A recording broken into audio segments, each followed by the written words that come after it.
우리 누가복음 18장 여러 가지 말씀이 기록되어 있는데 우리 먼저 살펴볼 것은 나병 환자 10명이 예수님께 치료를 받은 사건입니다.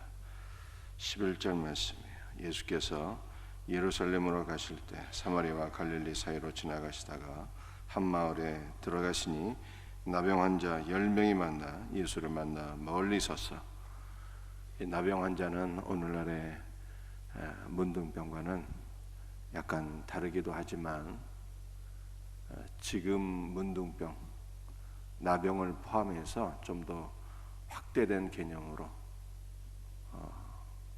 보는 것이 정확할 것입니다. 그런데 성경에서 이 문둥병은 교만과 반역을 상징하는 것입니다. 모세의 누나 미리암이 문둥병에 걸리게 되었는데 그 이유가 무엇이었습니까? 미리암과 아론이 하나님을 대적하고 모세를 대적하여서 비방의 말을 하게 되었을 때 하나님께서 주도적으로 반역하였던 미리암을 징계하셨는데 그 결과 미리암의 온몸이 눈꽃처럼 문둥병이 발하게 되었더라. 성경이 이렇게 말씀하고 있어요. 그래서 모세가 자기 누나 미리암을 위하여 하나님께 기도할 때 하나님께서 미리암의 문둥병을 치료해 주신 사건이 구약 성경에 기록되어 있습니다. 문둥병은 이처럼 교만과 반역의 상징이에요. 그런데 이렇게 문둥병이 걸린 나병 환자 10명이 예수님을 만나서 치료를 간청했습니다. 예수 선생님이여, 우리를 불쌍히 여기소서. 주님께서 말씀하셨습니다. 가서 제사장들에게 너희 몸을 보이라 하셨더니 그들이 가다가 깨끗함을 받은지라.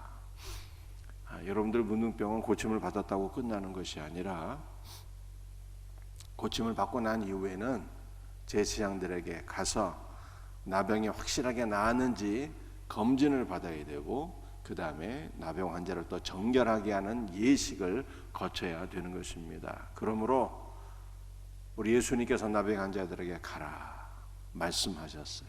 제사장들의 너희의 몸을 보여서 너희 나병이 온전히 나았는지, 그리고 나병이 나았으면 정결 예식을 통해서 너희들이 공식적으로 정결하게 될지어다, 이렇게 말씀하시는 것입니다. 그런데 가다가 어떻게 되었어요? 이 나병으로 고통받던 10명의 환자들이 가다가 주님의 말씀을 믿고 가다가 다 깨끗함을 받게 되었습니다. 그런데 그 중에 15절, 그 중에 한 사람이 자기가 나은 것을 보고 큰 소리로 하나님께 영광을 돌리며 돌아와 예수의 발 아래에 엎드려 감사하니 그는 사마리아 사람이라. 10명의 환자들이 다 나음을 받았지만 오직 한 사람만이 주님 앞에 돌아와서 감사를 드리게 되었습니다. 주님의 은혜로 치료를 받았는데 치료받고 돌아온 사람은 단 한 명뿐이었어요. 여러분들 오늘날에도 많은 치유의 역사가 일어날 수가 있지만,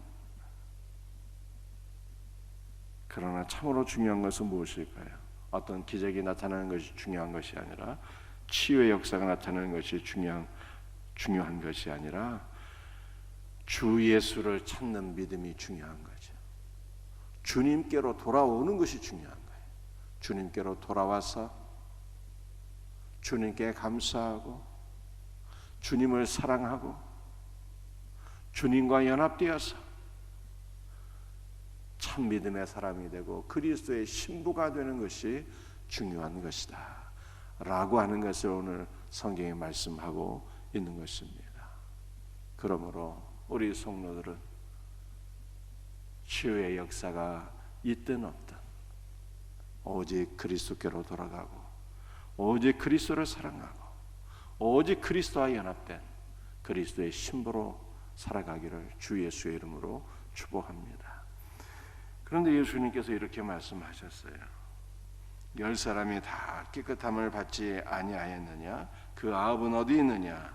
이 이방인 외에는 하나님께 영광을 돌리러 돌아온 자가 없느냐 하시고, 10명 가운데 단 한 사람이 사마리아 사람인데 이 사마리아 사람은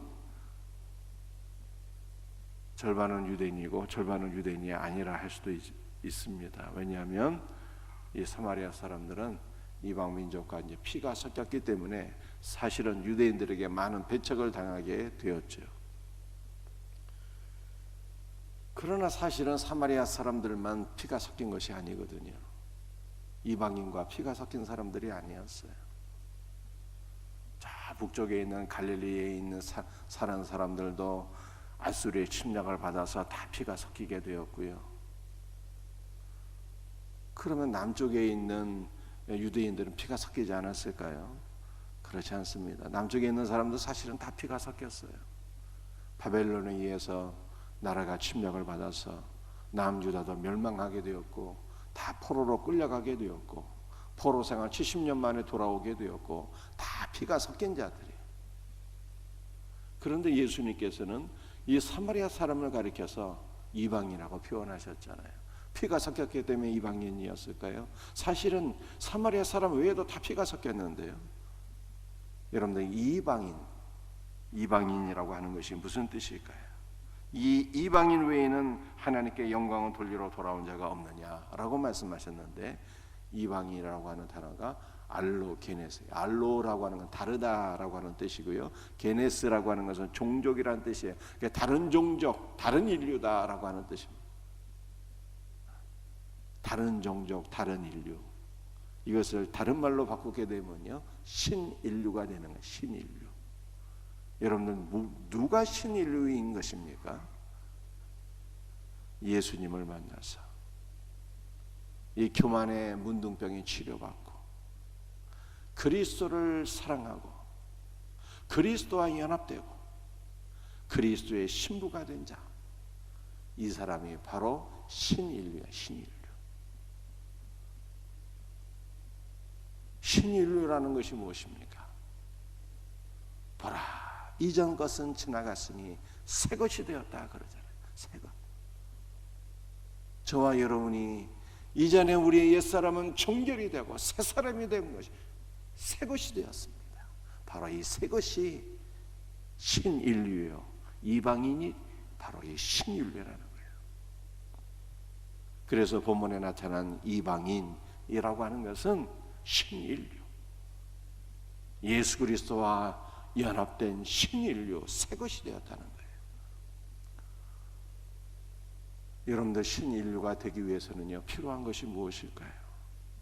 그것은 바로 예수 그리스도 안에서 우리의 모든 교만과 반역이 치료를 받아야 되는 것이죠. 예수 그리스도 안에서 우리의 모든 교만과 반역하는 죄, 여러분들, 이것이 사실은 죄의 뿌리거든요. 아담과 하와가 선악과를 따먹을 때 왜 따먹었습니까? 하나님 필요 없습니다. 내가 하나님이 되오겠습니다. 이것이 교만과 반역의 뿌리, 곧 원죄인 것이죠. 이 교만과 반역의 뿌리, 원죄가 치료받게 될 때 우리는 신인류가 되는 거예요. 새 것이 되는 것입니다. 그리스도와 연합된 새 것, 신인류가 되기를 주 예수의 이름으로 축복합니다. 오늘 본문 말씀을 보게 되면 종말에 주님께서 우리에게 주신 교훈들이 쫙 있게 되는데요, 종말에 우리가 어떻게 살아가야 될까? 31절 말씀 보시겠습니다. 그날에 만일 사람이 지붕 위에 있고 그의 세간이 그 집안에 있으면 그것을 가지러 내려가지 말 것이요. 여러분들, 우리가 성경을 보게 되면 유대인의 가옥 구조는요, 오늘날 우리가 사는 가옥 구조와는 많이 다른 것을 우리가 보게 됩니다. 성경을 보게 되면 지붕 위라고 하는 단어가 굉장히 많이 나오게 돼요. 여러분들, 오늘날 우리는 대부분 다 아파트에 살고 있는데요, 여러분들, 아파트 지붕 위에 올라가는 것이 불가능하죠. 그런데 유대인의 가옥 구조는요, 지붕 매우 중요한 장소입니다. 든든한 나무로 지붕이 되어 있어요. 그리고 나뭇가지와 이 풀 같은 것으로 지붕을 덮고 진흙으로 그 지붕을 씌워서 덧입혀서 지붕 구조를 단단하게 한 다음에 지붕에 올라가서 쉬기도 하고 기도하는 거죠. 그래서 우리가 사도행전 말씀을 보게 되면 베드로가 지붕 위에 올라가서 기도하다가 환상을 보게 되잖아요.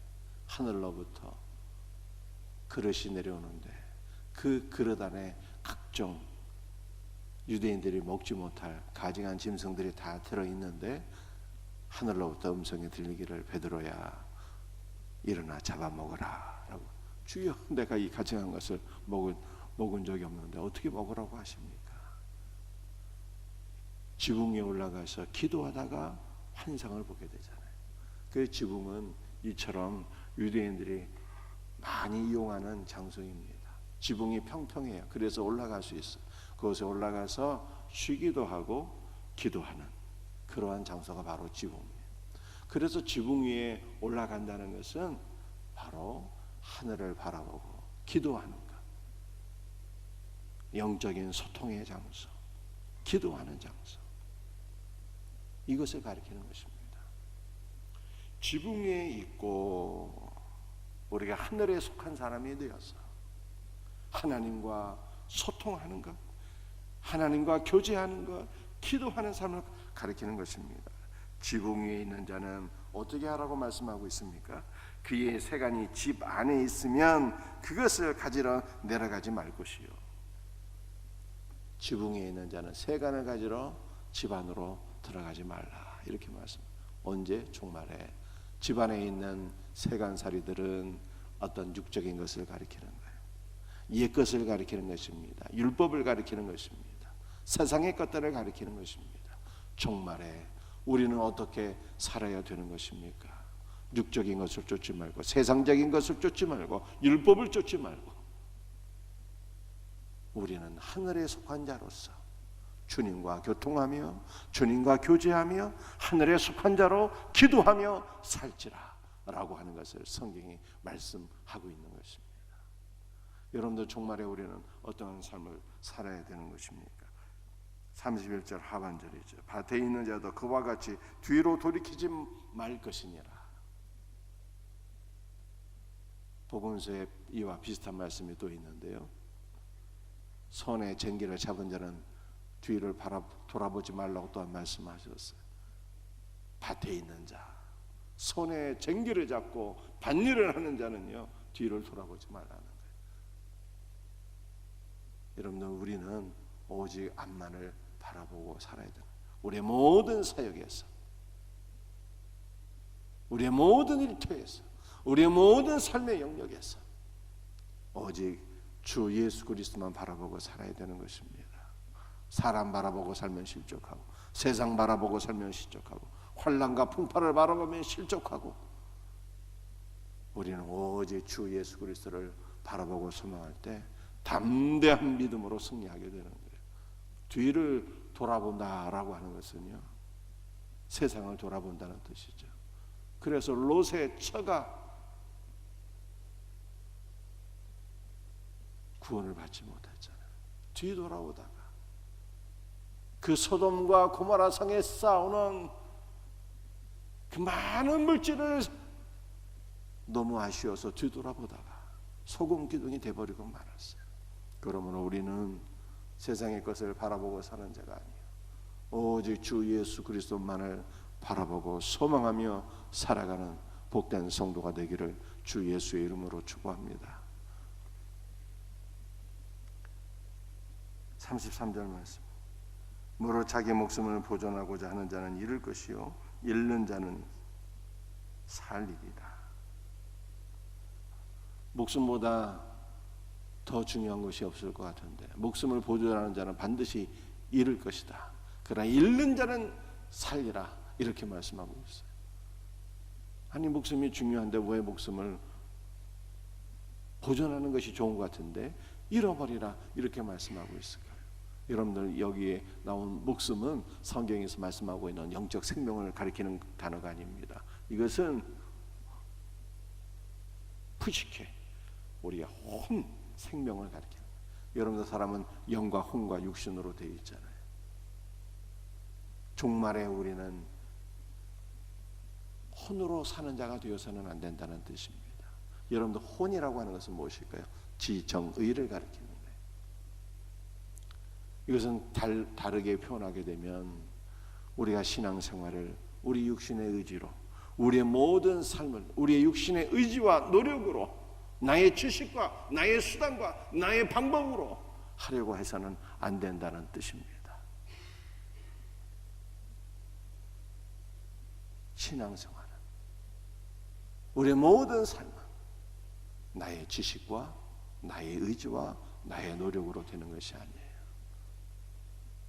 우리는 무엇을 얻으려고 해야 되는 것입니까?